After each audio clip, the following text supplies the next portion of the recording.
નમસ્કાર મિત્રો, આગળના વિડીયોમાં આપણે પ્રભાસ ક્ષેત્ર સોમનાથની સ્થાપના અને તેના સૌપ્રથમ યુદ્ધની વાત કરી. હવે આપણે એક એવા ક્ષત્રિય યોદ્ધા વિશે જાણીએ જે પરમ શિવ ભક્ત પણ હતા. તેઓનું નામ છે હમીરજી ગોહિલ. આમ તો હમીરજી ગોહિલનો ઇતિહાસ જગત પ્રસિદ્ધ છે, પણ આજે આપણે તેમના કેટલાક અનસંગ ઇતિહાસ વિશે જાણીએ. ઘટના એવી બની કે સોમનાથમાં શિવરાત્રીનો મહાઉત્સવ ઉજવાઈ રહ્યો હતો. આ વાત એક વિધર્મી થાણદાર રસુલ ખાનને ના ગમી. તેણે ઉત્સવને અટકાવવા માટે ફરમાન જાહેર કર્યું. પણ સનાતની હિન્દુઓ પોતાની આ શિવરાત્રીની ઉજવણીમાં તલ્લીન બન્યા હતા. હિન્દુ શ્રદ્ધાળુઓએ રસુલ ખાનની વાત માની નહીં, જેથી રસુલ ખાન અને એ શ્રદ્ધાળુઓ વચ્ચે રસાકસી થઈ. આ ઘર્ષણમાં રસુલ ખાન અને તેના કેટલાક માણસો હિન્દુઓના હાથે મરાયા. એ સમયે દિલ્હીમાં મોહમ્મદ બિન તુગલકનું શાસન હતું. તેનો એક સૂબો જફર ખાન આ ઘટના વિશે જાણી અત્યંત ક્રોધે ભરાયો અને તેણે સોમનાથ ઉપર ચડાઈ કરવાની પ્રતિજ્ઞા લીધી. આ વાત આખા સૌરાષ્ટ્રમાં ફેલાઈ ગઈ. દિલ્હી સલ્તનતના સૂબા સામે બાદ ભીડી શકે તેવું સૈન્ય સૌરાષ્ટ્રમાં હતું નહીં. એક દિવસ આ વાતની જાણ હમીરજી ગોહિલને થઈ. હમીરજી એટલે લાઠીના રાજકુંવર. તેમના પિતાનું નામ ભીમજી ગોહિલ હતું. હમીરજીના બે ભાઈઓ હતા, અરજણજી અને દુદાજી. સોમનાથ પર ચઢાઈની વાત સાંભળીને હમીરજીએ સોમનાથની સખાતે જવાની પ્રતિજ્ઞા લીધી કે કોઈ આવે કે ન આવે મારી સાથે, હું તો જરૂર જઈશ સોમનાથની સખાતે.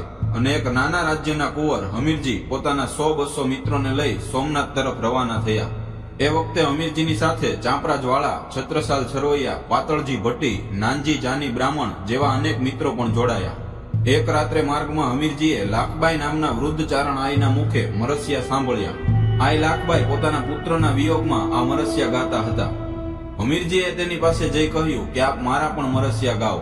લાખબાઈએ ના પાડી કે જીવતાના મરસિયા ન હોય, પણ હમીરજીએ સોમનાથને શીશ અર્પણ કરવાની સમગ્ર ઘટના જણાવી.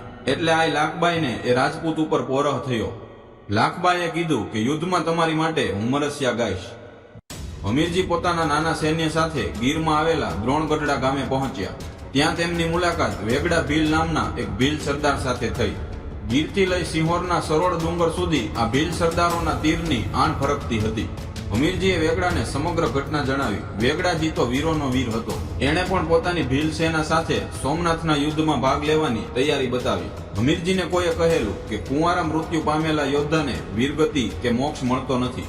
તે છાવણીમાં વેગડા ભીલના એક દત્તક પુત્રી હતા. એનું નામ રાજલદે હતું. તે એક ભીલ કન્યા નહીં, પણ જેઠવા રાજપૂતના કુંવરી હતા.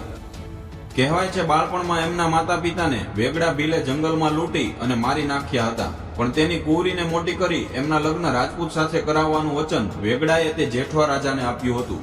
કુંવારા ન રહેવાની વાતને ધ્યાનમાં રાખી હમીરજીએ રાજલદે નામના રાજપૂત કન્યા સાથે શુભ લગ્ન કર્યા. ટૂંકા દિવસોનો આ સંસાર હતો, પણ હમીરજીના મનમાં સોમનાથ, સોમનાથ અને સોમનાથ જ હતું. એવામાં સમાચાર મળ્યા, જફર ખાનની સેના સોમનાથ પહોંચવામાં છે.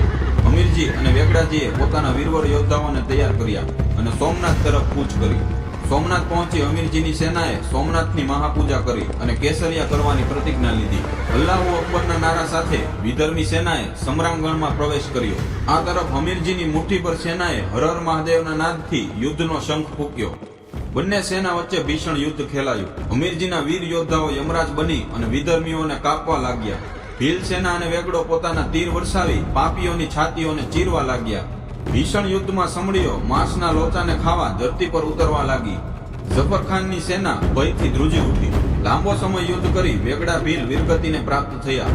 હમીરજીએ ત્યાર પછી વધારે રૌદ્ર સ્વરૂપ ધારણ કર્યું. શંકરના ગણ વીરભદ્ર સ્વયં જાણે રણ મેદાનમાં ઉતરી આવ્યા હોય તેવું દ્રશ્ય સર્જાયું.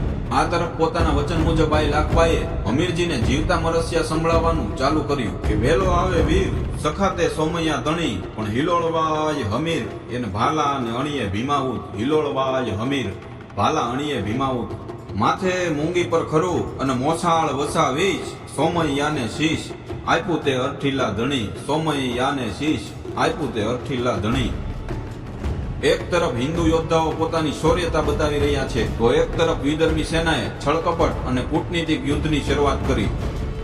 છાતીમાં વાર કરી રાજપૂતને ક્યારેય જીતી ન શકાય. હમીરજીની પીઠમાં ઘા થયો. દગાથી મસ્તક કપાયું, પણ ધડ બમણી ગતિથી તલવાર ચલાવવા લાગ્યું.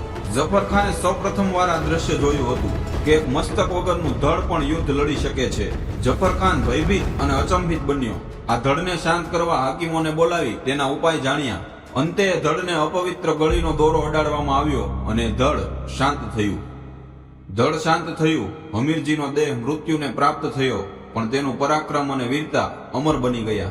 વૈશાખ સુદ અને 9મી તિથિના દિવસે હમીરજીએ વીરગતિને પ્રાપ્ત કરી. કદાચ ત્યાર પછી તેઓ મૃત્યુલોકના અઠ્ઠિલ્લાના રાજકુંવર મટી સ્વર્ગલોકના રાજા બન્યા હશે. યુદ્ધો તો ઘણા થયા, પણ આ યુદ્ધ અલગ હતું. આ યુદ્ધમાં નહોતી સત્તાની કે સ્ત્રીની લાલસા, નહોતી અહમની કે નહોતી ધનની લાલસા. મનમાં હતી તો માત્ર ને માત્ર એક જ વાત કે મારા સનાતન ધર્મ અને પવિત્ર સોમનાથ મંદિરની મારે રક્ષા કરવી છે.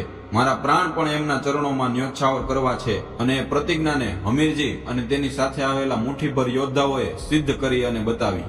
આજે પણ હમીરજી ગોહિલનો પાળિયો તથા સ્મારક સોમનાથના પ્રાંગણમાં આવેલા છે.